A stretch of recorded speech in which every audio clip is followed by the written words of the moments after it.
O Evangelho segundo Lucas. No primeiro vídeo, exploramos o relato que Lucas pintou de João Batista e Jesus como o cumprimento da história de Israel e das promessas de Deus contadas nas Escrituras do Antigo Testamento. Nós vimos como Jesus começou a sua missão e trouxe as boas novas do reino de Deus aos pobres de Israel, às pessoas de baixo status social e às pessoas forasteiras. E Jesus ensinou que o seu reino é um reino invertido.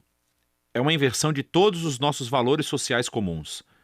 Essa sessão culminou com Lucas nos mostrando como Jesus era um novo Moisés, que estava prestes a trazer um novo êxodo através da sua morte em Jerusalém. E assim chegamos à parte central do livro, onde Jesus leva seu recém-formado Israel a uma jornada até Jerusalém. Essa parte do livro consiste principalmente do ensino de Jesus através de parábolas, que é dado na estrada para várias pessoas que ele encontra, principalmente aqueles que fazem parte do seu crescente grupo de discípulos. E dessa maneira, Lucas descreve o ato de seguir Jesus como sendo uma jornada. É algo que você faz à medida que aprende a caminhar na vida. Então, primeiro, Jesus convida os seus discípulos para fazer parte da sua missão, enviando um grupo para ir antes dele, anunciando o reino de Deus. Então, ser um discípulo, desde o início, significava participar da missão do reino de Jesus, tornando-a sua. E quando os discípulos de Jesus retornam, ele começa a ensiná-los sobre a oração, sobre confiar na providência de Deus. E, na verdade, são nesses capítulos de Lucas que Jesus fala mais sobre dinheiro, posses materiais e generosidade do que em qualquer outro lugar dos seus ensinamentos. Se seguir Jesus é verdadeiramente uma jornada de vida, deve produzir em nós essa mentalidade minimalista, criando uma liberdade de posses materiais e permitindo uma generosidade radical. Outro tema importante nesses capítulos é a missão contínua de Jesus aos pobres. Então, enquanto viaja, ele continua formando seu novo Israel e encontra todas essas pessoas que estão doentes ou cegas. Ele se encontra com samaritanos, que são inimigos do povo judeu, e notoriamente Zaqueu, um homem que é judeu, mas que lidera a cobrança de impostos para os romanos. Todos esses forasteiros sociais encontram Jesus e são transformados por esse encontro. E assim, eles se juntam à comunidade do reino, que Jesus descreve como uma grande festa de banquetes. Ele está aqui para buscar e salvar quem está perdido, e celebra quando as pessoas descobrem a misericórdia de Deus. Mas nem todo mundo na festa está feliz. Lucas inclui várias histórias de Jesus em banquetes com os líderes de Israel. E todos estes se transformam em debates quentes, nos quais Jesus confronta o orgulho e a hipocrisia dos líderes. E assim, esse contraste de banquetes é demonstrado de uma forma memorável na parábola de Jesus sobre o filho pródigo. Assim, um pai teve 2 filhos e um deles, sendo tolo, fugiu e desperdiçou sua herança. Mas ele acaba por voltar, arrependido. E seu pai o perdoa e faz uma grande festa para celebrar o seu filho que estava perdido, mas foi achado. Porém, o irmão mais velho, que nunca deixou o seu pai, está com raiva e se ressente da generosidade do seu pai para com esse filho indigno. Nessa parábola famosa, Jesus explica toda a missão do seu reino para esses líderes. As suas festas representam a alegria de Deus em receber todo tipo de pessoa na sua família. O único requisito para entrar é humildade e arrependimento. E isso destaca a tragédia que existe entre os líderes de Israel, que rejeitam Jesus e sua comunidade do reino invertido. E isso aumenta a resistência que eles já tinham a Jesus. E, finalmente, ele chega a Jerusalém para a Páscoa. Quando se aproxima da cidade, ele começa a chorar. Os seus discípulos o saúdam como rei messiânico, mas os líderes de Israel o estão rejeitando. E ele sabe que a rejeição ao seu reino de paz colocará Israel em um caminho de resistência e rebelião contra o Império Romano. E isso trará a queda da cidade. E é essa destruição de Jerusalém que Jesus simbolicamente encena quando ele entra tempestivamente no templo e acaba com os vendedores de animais. Ele interrompe o sistema de sacrifícios. Ele diz que este local de culto se tornou um covil de rebeldes e será destruído.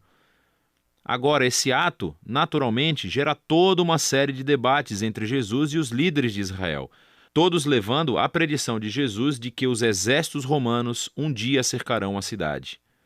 Irá destruí-la, assim como o templo, e no espaço de uma geração. Com isso, Jesus se retira com seus discípulos para celebrar a refeição da Páscoa. É a refeição simbólica anual sobre a libertação de Israel da escravidão através da morte do Cordeiro. E assim, Jesus transforma o pão e o vinho da refeição em novos símbolos sobre esse novo êxodo. O seu corpo ferido e o seu sangue derramado trará libertação para o Israel renovado de Jesus. Depois da refeição, Jesus é preso e examinado perante os líderes judeus e depois levado a julgamento como alguém que afirma ser rei. E Lucas enfatiza a inocência de Jesus. Pilatos, o governador romano, afirma que Jesus é inocente 3 vezes antes de ceder. Mesmo Herodes, o governador da Galileia, não encontra nada para acusar Jesus. Mas os líderes finalmente obrigam Pilatos a crucificá-lo, e ele assim o faz. Mas mesmo em sua morte dolorosa, Jesus incorpora o amor e a misericórdia de Deus que ele tanto ensinou. Ele oferece o perdão de Deus aos soldados quando eles o crucificam. E quando um dos criminosos executados ao lado de Jesus percebe quem ele realmente é, ele diz: "Lembre-se de mim quando entrar no seu reino." E as últimas palavras de Jesus são uma oferta de esperança para um criminoso humilhado. Hoje você estará comigo no paraíso. E assim, com esse último ato de generosidade e bondade, Jesus morre. Seu corpo é colocado em um túmulo. E no primeiro dia da semana, alguns dos discípulos de Jesus vêm ao túmulo e o encontram vazio. E há 2 figuras angelicais dizendo que Jesus está vivo, que ele ressuscitou dos mortos. E eles vão embora surpreendidos. É bem aqui que Lucas conta uma de suas mais belas histórias. 2 dos discípulos de Jesus saem de Jerusalém para uma cidade chamada Emaús e estão de coração partido com a morte de Jesus. De repente, Jesus está lá, caminhando ao lado deles, mas eles não o reconhecem. Ele pergunta por que estão tristes.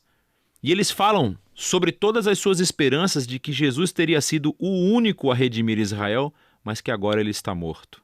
E foi tudo em vão. Mais tarde, quando Jesus come uma refeição com esses 2, ele quebra o pão para eles, assim como o fez na refeição da Páscoa. E é nesse momento que eles o reconhecem, e ele então desaparece. Lucas conta essa história para fazer uma afirmação importante sobre seguir a Jesus. Quando os discípulos de Jesus impõem as suas agendas pessoais e visão da realidade sobre Jesus, ele permanece invisível e desconhecido para eles. É somente quando nos submetemos ao reino invertido de Jesus, que foi resumido pelo seu corpo ferido na cruz e oferecido em amor pelo próximo, que vemos e conhecemos o verdadeiro Jesus. A cena final do livro é mais uma refeição. Jesus aparece aos seus discípulos e explica a eles, através das Escrituras do Antigo Testamento, como tudo isso fazia parte do plano de Deus. Que o Messias se tornaria o rei de Israel, sofrendo e morrendo pelos seus pecados e vencendo o mal com a sua ressurreição. E agora, assim como Simão o profeta prometeu no capítulo 2, o reino de Jesus se moverá para fora de Israel. Mas Jesus diz aos seus discípulos: esperem em Jerusalém pela vinda do Espírito que irá capacitá-los nessa nova missão. E isso, é claro, leva você até o 2º volume de Lucas, o livro de Atos. Mas por enquanto, esse é o Evangelho segundo Lucas.